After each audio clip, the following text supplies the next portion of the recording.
We're back on Q's TV. Stephen Rehfuss with us. And Stephen, what's it been like for you this season? At this time last year, you were kind of the new guy fighting for time, where this year you're coming back, probably starting, you got a role established. How different is this for you this time this year? It's definitely different. It's another year, so it's just a completely different mindset, I guess, from going from like a freshman role to a sophomore role, from kind of a guy fighting to, like you said, get on the field last year to now kind of moving into a starting role. So it's definitely, I think, just a different mindset as I approach it every day.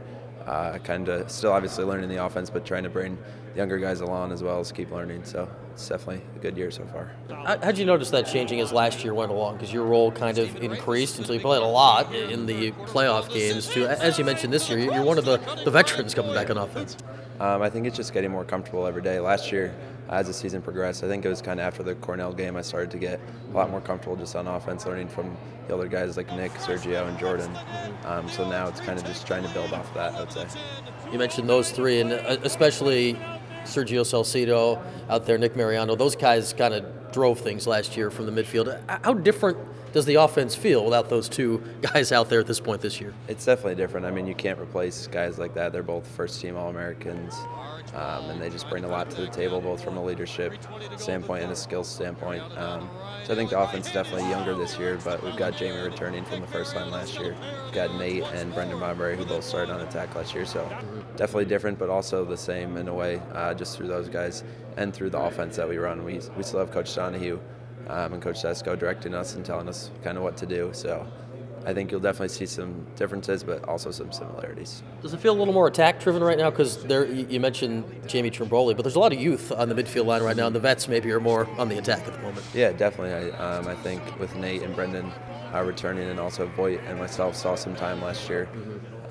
So I think the attack definitely has the experience with Nate and with Brendan that the midfield might not, but I don't think that will matter too much, because I think once we kind of get rolling, and we've already had a couple scrimmages and everyone's been playing well.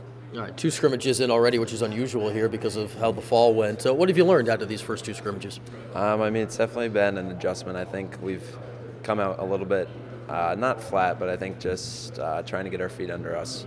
I think everyone's been playing well as the games have been progressing, and just kind of it's been a theme since we've gotten back from winter break. We've been getting better every day, and in the scrimmages I think we've been progressing from quarter to quarter and from game to game, so that's been good. You get one more scrimmage here before it starts for real, and this scrimmage quite literally was a playoff game the last time you played Yale. What is that an advantage to be playing them right now? What can that do to get you guys ready for the real season? Well, I think anytime you get to play anyone, whether it be a scrimmage or a game, that's obviously great for your team, but a team like Yale, who I think is top 5 in probably every poll, we're the last team that they played, so they're obviously going to be excited for the game. I think they're actually starting practice today, so they're definitely going to be eager to get going. I think it's definitely an advantage, especially with the schedule that we have this year, adding some tough teams, so it'll definitely be a good weekend. Well, let's wrap up on that. You mentioned the schedule, and it doesn't start easy with Binghamton, and it gets harder from there. Does that make this Yale game matter even more? Just you get a tough team that sort of stands up to what you're going to see here over the next month or so. Yeah, definitely. I personally am approaching this Yale game as if it's just like we're starting games already, kind of trying to treat it like it is a regular season game, just to get myself kind of in the mindset of the tough gauntlet that we're going to be facing this season. All right, Stephen, man, enjoy it this weekend. Thank you.